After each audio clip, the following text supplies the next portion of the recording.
All right, let's go talk to... Well, Wuljif's right there. We'll go talk to Wuljif first. Oh my gosh, I forgot about Kian for half a second because I've been playing on stream. So this is me starting fresh on the recording kind of thing since last time. And I forgot about Kian because I don't have Kian on stream. And that scared the crap out of me. I was like, is that Wuljif's shadow laughing at me? Hey, Chief, want to talk? I want to know more about you, Wuljif. How much more? Well, I haven't decided yet. You have demon blood in you. Do you feel drawn to the abyss? Wuljif's tail whips back and forth nervously, raising clouds of dust. Why? Are you an inquisitor or something? What's it to you? If I've wronged you somehow, just come out and say it. Don't ask me trick questions. I don't know how it happens. I used to know a fella. He was married to the sister of a guard. Some shady types got him drunk one night and started asking him suspicious questions about the gods, about the queen. So he wakes up hungover with a headache. Someone's mumbling something. It smells like smoke and his feet are kind of hot. He looks down and there's a fire under him and the prelate's reading out his sentence. That's why. I feel like that question though on Mari actually got me a different answer because we were, she's a tiefling. So he'll answer that question, I believe, differently in that case, especially later on. I think I asked it to him after chapter 2 and I got a different answer, which I think is actually really interesting and really cool because dialogue specific for this kind of situation would make a lot of sense. Are your family tieflings too? My family, it's an interesting story. Actually, I don't tell it to just anyone. My father and mother had a bakery. Their life was great, but the gods never blessed them with any children. One day, my mother went to the river to wash some clothes and saw a basket floating downstream. Inside the basket was a baby, adorable, chubby, fast asleep. It was yours truly. In my hand was a note spritzed with expensive perfume that said, "Take care of my little angel." My mother brought me home, and she and my father realized right away that I was heaven sent. They raised me as their own. When I turned 15, my mother showed me my baby blanket. It was embroidered with the coat of arms of an unknown kingdom, all in gold thread. Ever since then, I've been looking for my real parents, but it's not easy. Traveling takes money. So if you have a few gold coin, I'll pay you back as soon as I find my real family. I give you my word. I like it that you can play like the gullible person in this case and actually give him the 10 coin. Wuljif, that doesn't sound very believable at all. Seriously? Usually everyone just believes everything I say. People love stories like that. You know, cute baby, basket, blanket. What's not to love? They look at me differently as if I'm worth more than just the sheets I spit up on might have had why couldn't I say that? They look at me differently as if I'm worth more just because the sheets I spit up on might have had a fancy coat of arms on them. Wuljif laughs bitterly.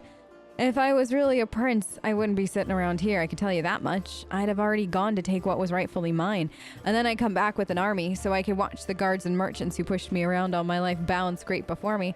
But that's not gonna happen. Want to hear the real story? True story is boring. My family's human, both my mother and my father.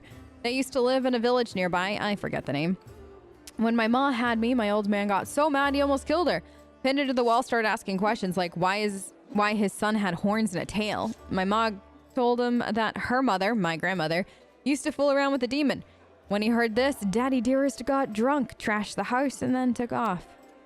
I don't remember any of this, of course. Grandma told me. I was about 3 years old when my mother brought me to Canabras and left me with her. She said to her, "You and your demon have ruined my life, now you handle him." And then she left. I haven't seen her or my dad since.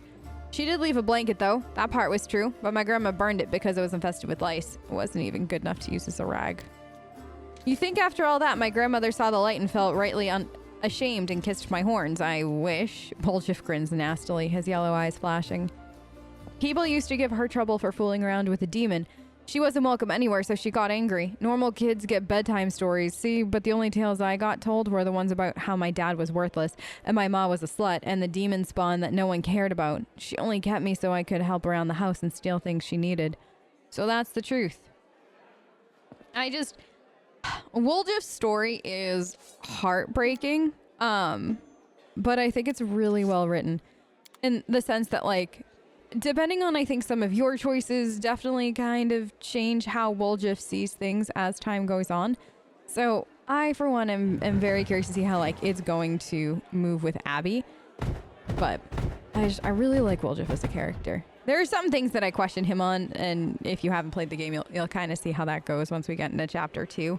So I'm not thrilled with some of his actions, but given the life that he's had, I understand why it happened. I just don't like that it happened, if that makes sense. 1,000 gold coin for you. Just as promised, you helped me get back to the surface and duly paid you for I duly paid you for escorting me. Horgus Guarum always keeps his word. Now, speaking of our future cooperation, Horgus looks at you with unvarnished disapproval. His arms folded across his chest, his foot tapping impatiently. I have a job that would be perfect for someone like you. Naturally, I pay generously for your services. Horgus, what do you mean for a job for someone like me? For an adventurer ready to sell their soul for booze and then lie down drunk in the gutter? Or do you think you're somehow different? A traveling knight, perhaps, noble of heart but without a coin to your name? Abby is neither a drunk looking to lie down in the gutter, and Abby is also not a traveling knight with a noble heart. Abby is Abby. And I love it that Horgus just has like literally these two views of anybody that isn't him or in his immediate circle. You're either somebody that's going to sell their souls for booze and lie down drunk in a gutter because you're worthless, or you're a traveling knight maybe, or somebody similar to that, and you think that you have a noble heart, but you're poor. Either way, Horgus just sees everybody as beneath him in one way or another. Which, I mean, it kind of fits given, well, what we know about Horgus. Horgus sizes you up critically and then sighs and shrugs. You seem reliable enough ally to me, and you did get me out of the mongrel's cave, so why should I care what you do with my money once you've got it? So we succeeded on the perception check, yes! Horgus seems like one of those people who thinks the entire world owes them something. However, you hear notes of hysteria beneath his smug arrogance. It's as though he's really quite nervous, but taking great pains to conceal it. I actually really, that's actually a really good, this perception check. Who thinks the entire world owes them? That is basically Horgus in a nutshell. I do feel like he always comes across as somebody who A, thinks he's better than pretty much everybody else in the world, and B, everybody in the world owes him something, which almost feels like a contradiction in part, because if you think that the world owes you, then how can you be better than, well, no, I guess it's not. I guess then it's more because he thinks he's better than everybody else, the world owes him. That would make sense. That's just really cool. Noble birth doesn't give you the right to behave badly. I'd ask that you refrain from such statements in the future. Horgus puts a hand on his hip. Oh, really? How impudent. No one dares to tell Horgus Guarum how to address the rabble. And there it is. There it is. What does this job involve? You shall be my bodyguard. You see, I have good reason to return to my mansion here in Canabras. I still have, well, it doesn't matter. It's none of your business. My mansion is a breathtaking building with a large garden in the wealthy part of the city. Even before the demons attacked, every thief and fraudster in the city had tried to get inside, one way or another. I shudder to imagine the state it's in. I have little hope that my guards were able to hold a mansion during the attack, and I expect that the servants fled when they saw the demons. Only Abadar knows what's happened there since. Therefore, I would ask that you meet me at my mansion and guard me until I complete my business. I already asked the local paladins for help, but they have no desire to set foot outside this tavern. Damn cowards and traitors, that's what they are. Also, please do take Camellia with you. I trust that girl more than the rest of your gang. She is of noble birth after all. What kind of reward are we talking here? 1,000 gold. Double it. How is that? We're gonna try. Yes! Yes! I love when that happens. Several tense moments pass in silence. Horgus's face relaxes. Deal. Marvelous. Most excellent. I'll proceed to my mansion at once. Wait for you there. Meanwhile, you needn't worry. I know the city like the back of my hand, but do hurry unless you want me to lower your reward. You're not gonna lower my reward, Horgus. Let me see. Okay, so a strange figure towers over the bar. A huge, ungainly man with skin so milky white that his blue veins are visible even from a distance. His bald head is equal parts lumpy and pitted, and blood-filled eyes stare impassively out at you from beneath his pale brow. The glass in the albino's large, clumsy hand looks dangerously delicate, as if one twitch of those calloused fingers would be enough to crush it. A gold medallion engraved with a tankard gleams around his neck. What'll it be? Show me what you have. All right. Yay. All right, we're going to get rid of this stuff. What is this? This is right. Yeah, I'm not selling that, obviously. That can go. I think, yeah, we already went through the inventory stuff. Okay. No. That's, yeah, I got just enough for that. I don't think he is. He does have some of the higher end ones, but we don't have enough money for that. That's fine. It's always a nice treat when I do Let's Plays, when I can freely do stuff like this, like trade and everything. Because normally in like the more immersive ones, I don't do that out and about. Like I do it kind of behind the scenes. So there's actually a lot more recording that goes on than what people see, or just stuff. So it's always nice when I can do it with you guys and not have to like cut that out or anything like that later. Let's talk to Staunton. Hey, Staunton, there's filth on the floor. Be a good lad, clean it up. Wait, did we already talk to... I thought I had to talk to Staunton about the thing. No, I'm out on Pearl. Show... Okay. That's better. Spy amidst our rain. Okay, that's the Tower of Strahd. Yeah. Talk to Staunton. I had this happen before. I actually feel like I did, in fact, have this happen before. And I had to, I want to say I had to do this and reload.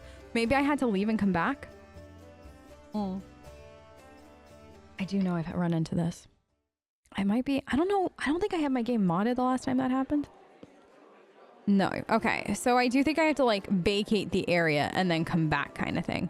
So we'll talk like the Lann conversation. Well, actually, Anevia points out a few things on the map. Anevia in her muted colors blends almost perfectly into the background. She appears relaxed, but her seemingly unfocused eyes are taking in everything around her, tracking in filtering potential threats. The only tell is the way she drums her fingers on her hip near her weapon sheath. She shows no signs of her injuries and confidently leans on her previously broken leg. She pretends to have just noticed you even though she watched you approach from afar. Oh, hey! See how they patched me up? Now I can run, jump, and dance a jig if I feel like it. Are there any suspicious places I should pay attention to? There were a couple of spots I wanted to check out, but I didn't have the time. If there really is a den of cultists out there, it'd be good if you could swoop in there and bust some heads. You don't even need a search warrant. First one is Silken Threads. It's a funny little tailor shop that doesn't take orders and never buys any fabric, but they always seem oh so busy. They're busy with something in there, all right, but sewing ain't it. Second one is the alchemy shop, Topaz Solutions. They trade in everything, not just healing potions, judging by the ingredients they've been buying on the black market. There's something fishy about the alchemical rituals going down in that place. Okay. All right, watch yourself. Perfect, perfect. We'll talk to Lann. Crap, we'll just do it now. Because we respect and I haven't been able to go out and do combat since we respect, I'm like, I want to get out there and I want to go see it. But I know I should talk to these people too. Lann greets you with a nod. Here for a chat. I've been waiting for you to come and see what a strange beast you've taken into your party. Let's see. What do you think of life on the surface? Must be very different from life underground. Of course, as far as living conditions, the surface is definitely a better place to be. It's easier to get good food and water, not to mention build a house, even grow a few things. In older, well-established settlements, you don't have to deal with anything scarier than rats, maybe foxes stealing chickens. As for the kind of lives you have, I heard stories about demon worshippers abducting a whole family and sacrificing them one by one while the others watched. But there were some brave crusader knights nearby. They killed the villains and saved everyone. And then I heard another story. A young blacksmith lost his arm in a fire, couldn't work to feed his wife and baby. And they tried their best, lived from hand to mouth, but they were still destitute. In the end, the desperate blacksmith robbed a traveler one night on the road.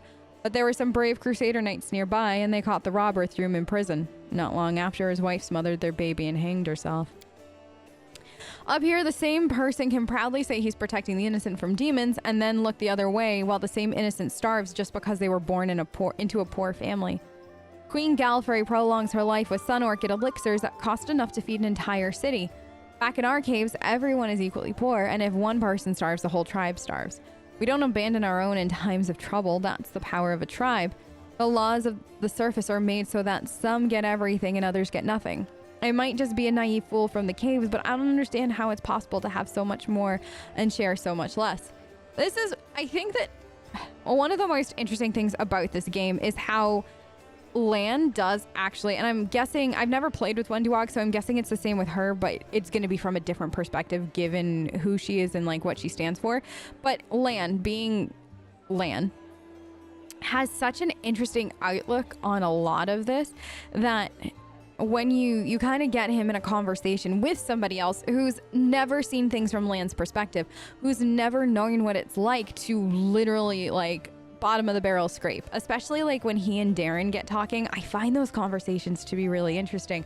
And you kind of see the start of this here with this conversation where he's basically showing you these Crusader Knights. Look, they saved people from demons. They're heroes. And then look, they're heroes too because they saved somebody who was being robbed. But they didn't bother to get context. And I think Lann here is showing how important when you hear stories, when you tell stories, when actions happen, when you take actions and stuff like that, like how important context really and truly is. Because while the Crusader Knight here sounds really like thumbs up, you did a really good job and stuff like that, like yay, you protected that person, that traveler from a robber. What you missed was that he was a young blacksmith who lost his arm and his wife and baby and him were starving, and he was so desperate. This is like the only thing he could see because he was desperate, and because he got arrested and thrown in prison, his wife and baby both died because the wife didn't see another way out. And it's just, you wouldn't necessarily hear this story from this perspective unless it was Lann, in my mind. Mainly because all the other people, like Seela, she's a paladin of Ioma, you know, like she will see this from the paladin perspective. Camellia, like, I don't actually know if you'd ever hear a story like this from Camellia. Wuljif, instead of this perspective, Wuljif would berate the blacksmith for not being a better thief. You know what I mean? And so I do like that each of your companions would see this story from an entirely different perspective. But I do like that it's Lann telling this one because I think it's important to put into context, especially with the queen, and how you learn here, especially if you don't really know anything about this world, that what's prolonging her life costs enough to feed an entire city. Like, just that's a lot, man. That's a hefty price in a lot of ways to pay to keep her going. Anyway, look who I'm talking to. You must know life on the surface much better than I do. So good is I'd never leave a needy person in trouble. I've been given more than most, which means I'm now more able to help others. That's not Abby. Abby's definitely not been given more than most. Abby understand, like, and one of the reasons why I also am struggling between a Darren and or a Wuljif romance is because Abby has scraped bottom of the barrel before. Abby has had a rough time. Not, I want to say like rough, like not like Lann rough or the blacksmith in that story rough, but you know, Abby knows what it's like to struggle a bit. So for her, it's not this. The lawful is we're in a struggle for our very survival. There's no time to upend society in a quest for fairness. And that I have a problem with lawful. I don't know if it's just in this game or like overall. We talked about this on stream recently. It's actually a really good conversation. But as far as like lawful goes, like there is no good time to upend society, right? It doesn't matter if it's just the abyss or if it's a time of peace or whatever. There's never a good time. But this I don't know. This never sits well. I think we're gonna go chaotic on this, where she says, "Oh yes, I have a few questions for our feckless aristocracy, but I guess they'll have to wait until we drive the demons back into the abyss and close the world wound." Lann smiles with a strange half smile, which breaks along the border between the two sides of his face. At the end of the day, the world is full of injustice, but it's also full of mad beasts ready to tear us to pieces. And I like it that he separated the two, because normally, like, if people would almost like lump that all in together, but it's full of injustices, but also there are demons running around and they're trying to kill us. Like, there's a lot. And it's something that I do like, that you can almost, through certain actions, address both in this game, the injustice as well as the beast ready to tear us apart. And granted, I'm still only in chapter 3 on stream, but from what I've seen so far, you can at least make comments or make strives to kind of understand that or change it a little bit more, which I really like. I really do like it. Like, it seems like your character has a chance to be really more well-rounded in this game than in some others. So I'm really excited to see how Abby develops. But I have thought more about Abby as a character. Normally, because I've only really, like, I played Pathfinder by myself, or Wrath of the Righteous, I should say. But I've never finished this game on my own, and the furthest I've gotten is where we are on stream. But because it's on stream, I tend to play to the whims of chat, because that's just really funny. And a lot of times, chat picks stuff that I would personally never pick. So it's nice to see different outcomes and everything like that. However, I've never really role-played a character in this game before because of that. And so I definitely think I'm working in my head on Abby, and I've thought a lot more about her. And I definitely think she's somebody that's going to be annoyed with a lot of the injustices that are going around. She's going to be annoyed by those people that are blinded by one thing or another that's going on. So, like, Halloran is going to annoy her to no end because Halloran is only seeing things through this very tight tunnel vision. And she, on the other hand, though, she's a good person that she doesn't necessarily like to steal. Like, she's not the Robin Hood sort. She's not going to, like, steal from the rich and give to the poor or anything like that. So it'll be interesting to see how she goes as time goes on. Yeah, so now it says to talk to Staunton. We're going to leave and come back and talk to him after, which should help. But yeah, so that's kind of who I'm envisioning Abby as. She's also going to be snarky. I don't know if I've ever played a character that isn't snarky and or sarcastic. I think it's just a little too ingrained in me because I can be very snarky and sarcastic as well. So I keep at least something a little bit more accurate. So yeah, Abby's going to definitely take the chance to be sarcastic whenever she can. I think she's definitely going to also look to try to have some fun during all this, because I truly think that, like, despite all that is happening, if you don't try to have some fun and some measure of, I don't want to say normality, because I don't know if there's really a way to have that here, but, like, I think that the friendships that you build and stuff like that with your companions and everybody else throughout the story, I think if you don't try to build on that at least a little, there's, like, what is there to fight for kind of thing, which is one of the reasons, too, why I know some people really don't like romances in games. And I do, I guess, to some aspect, understand that a little. But for me personally, I really like romance in games.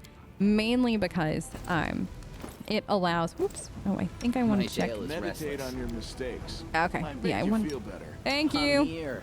I forgot that they all talk to you at once when you do that. I just wanted to make sure we didn't have any pets. Wait, what was... Oh, the romance in games. Because I think, like... I know some people don't like it, but I like it in the sense that it gives people in the game, your character, for instance, something to fight for in a lot of different ways. And I do like that. Okay, so now she's got Cold Ray. Abby, honey. Why are you... Oh, because I didn't have that going first. Okay. Let's redo... Hold on. Let's just move this. What if I do... why? She can't be at the front. That's really... Sure. I guess we'll go with that for now. I actually haven't tried a pre-made thing in a while. Oh, no. But yeah, so I'm actually really excited to explore the romances more, especially with this. Just because they do give you a reason to keep going in the story. And you can definitely use that as a role-playing aspect, which I do find to be a lot of fun. Or just friendships in general. Like, I think, like, the friendship with Ember and stuff like that is another really good, like, reason to keep going. Wow, she died? How did you die? She hit so well. Oh, I'm so happy we switched. She hitting well. I'm so excited for this. This build is gonna be good. Okay, Melia. Let's just... Because we can't stop really for a while. Thank you. Okay. I think I'm on the edge of the map. Maybe. I know Ember's nearby, and I really want to go pick up Ember. Speaking of Ember. Yes. We'll make this quick. She won't feel a thing. I don't know. Can we really do this? Listen, we don't have a choice. There are demons everywhere. What else would you have us do? A group of knights surround a young elven girl. She's dressed in rags that barely cover the hideous scars on her body. The beggar girl is on her knees, watching placidly as the people argue heatedly around her. It's as if she doesn't sense the looming threat at all. A black crow flies in agitation, circles above her head. In Iomede's name, we're sorry, girl, but it is our duty. We have to do this, not for our own sake, but for the sake of everyone who can still be saved from the demons. If we don't win this battle, you won't have long to live anyway. The knight brings a sword above the girl's head. They're insane. I know. We've got to do something. I agree. I'm not gonna just let him not do this. I understand. You're scared. You feel powerless. You think this will help. You don't have to justify yourselves to me. Just do what you've decided to do. That Ember. Oh man, Ember's character is so well written because you know that there's more to Ember underneath the surface. However, the way that she's like, you're scared, you feel powerless, that's exactly what this is. These are three people who feel completely powerless, who feel terrified out of their minds, and they have no idea what to do. They want to fix the situation, but they can't. So this is what they think that they can do, and they think they're going to be the big bad heroes. They're not. They're just going to kill an innocent young girl kind of thing. What's going on here? You what? Our weapons barely scratch the demons' hides. We're sacrificing this girl to Iomade so we can consecrate our weapons with her innocent blood and gain the power to destroy the spawn of the abyss. It's extreme, but we have no other choice. We have to defend this city somehow, or else we'll all perish, including her. I don't know if I can pass any of these checks. Hold on, let's see. Diplomacy 15. I got 13, so maybe. Okay, Lyran, I think I got the best option with diplomacy. Who told you this? It sounds like it does actually. That's the first time, or no, that's the first thing I thought when I heard it for the first time. Is that this sounds like culty shit? What are they doing, thinking that this is what Iomade would want? Good point. Whose idea was this? I think it was yours. My idea? I was against the whole thing right from the start. Who said we needed to make a sacrifice? Wasn't it you? You can't blame anyone else for that. Please don't fight. All of you are good people, defenders of the city. You just made a mistake. Please don't hurt them. I don't know how you can say no to Ember. Like, honestly. The little girl is defending the people who wanted to slaughter her a minute ago. I know. She's either a saint or she's insane. Maybe the two together. Oh, she's 100% the two together. Hey, I know her. I see her all the time on the street. She's a couple of cards short of a full deck, if you know what I mean. Wait, he says that. I've always heard like, what is it? Couple cents short of $1 kind of thing, but couple cards short of a full deck. That's a good one, Wuljif. Hi. Remember when we used to play together when we were little? But then you went and got all big. And I stayed the same for some reason. Huh? I played with you? Pull the other one. Like, the one thing that frustrates me the most about Wuljif is his history with Ember that he keeps hiding from.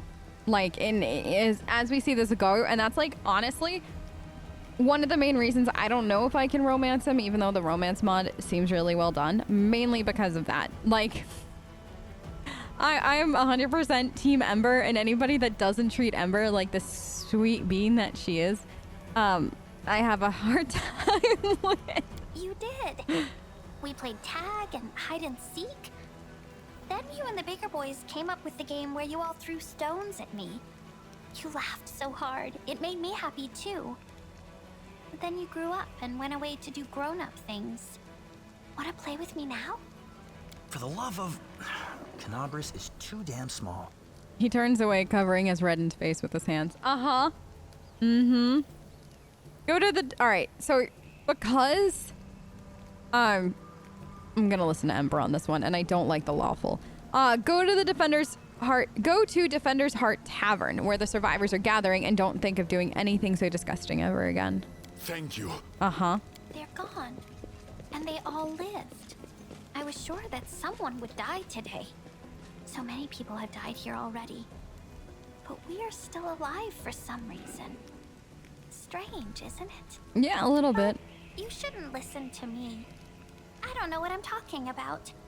I'm just a silly girl, really. So who are you? Call me Ember. I live here, on the streets, for many years now. But there's nothing to say about me. Ember, I don't think you're an ordinary girl. And the crow that you have there, probably not ordinary either. No, don't be silly. I'm very ordinary. Well, I know different types of tricks, but Soot taught me those. Now Soot here, she truly is unusual. She's clever and she can talk, but only to me. She teaches me magic tricks and lots of other stuff. I don't know what I'd do without her. Magic tricks? How about we work together? I must have misheard. You did not. This girl? Yes. Join our party? Yes. What could we possibly want with this dirty little beggar? I will stab you, Camellia. Like, honestly, this is why I can't be friends with you. Because you say stuff like that about Ember. Sure, let's go. Yep. That's why I can't stay friends with Camellia. Ever. She's that mean. To poor Ember. I know. Some people really... Actually, I have learned that some people really like Camellia. And I get it. But... can't do it. Oh! Can we retreat already? Let's do this. Actually, let's do... So, somebody had mentioned to me that Ember gets a penalty, I think it is. If you didn't know, her Raven isn't up automatically. You do actually have to summon it, like you do all the other ones. It's kind of weird. Apparently she gets a penalty with weapons. Is that true? Or something. I don't know where I'd find that. Abilities. Feats. Simple. Okay, you become... She's proficient with that. Okay, so she does have that. Elven... Okay, so she's... Interesting. Elves are proficient with longbows. So she's better with a longbow. So she doesn't necessarily have... So at least in this, what I got from her here. I don't know if it's different depending on what else you got. So... Simple. Alright, so she's got that weapon proficiency. Dun, dun, dun, dun, dun. She got slumber, soot, simple. So do I have an extra longbow? I don't think I can change it now. I probably should have, but the next time I get a longbow, I'll change it out for her crossbow. Oh no! Careful, I have no Darren to heal. Oh no! How do we get rid of? Okay, no, it's the end of this. Good. Careful. Should I be orchestrating this better? Yes. Did I? No. But yeah, in case you didn't know, Soot, you have to summon Soot. Which I did not know the first time I played, the second or the third, and then chat told me and I was like, oh, right. That would make a lot of sense. Okay, where is that then? Oh, is that on? Oh, it's on the outside. I think. Ember. Oh, whoops, the doodle. I'm on Ember. Wuljif. Don't mind me. Thanks, Wuljif. This is my kind of work. Yeah, I know. Which is why I had you do it. Wait, is Camellia technically better picking Camellia? I hope you appreciate this. I do. Okay, is that a longbow? Short bow. Can Ember do short bows too? Thought it was just longbow, but I could be wrong. Elven, including composite longbows, long swords, short bows, including. Okay, so she can do short bows, and this is short bow. So let me swap this out for this. Not having Darren's heal everybody ability is the weirdest thing. Oh, this doesn't look good. Oh, this looks terrible. An incomplete magic circle for a summoning ritual. Gee, I wonder if they were summoning demons. There you go. All done. So, nothing can happen here now. Good job, Abby. Good job, team. GG's.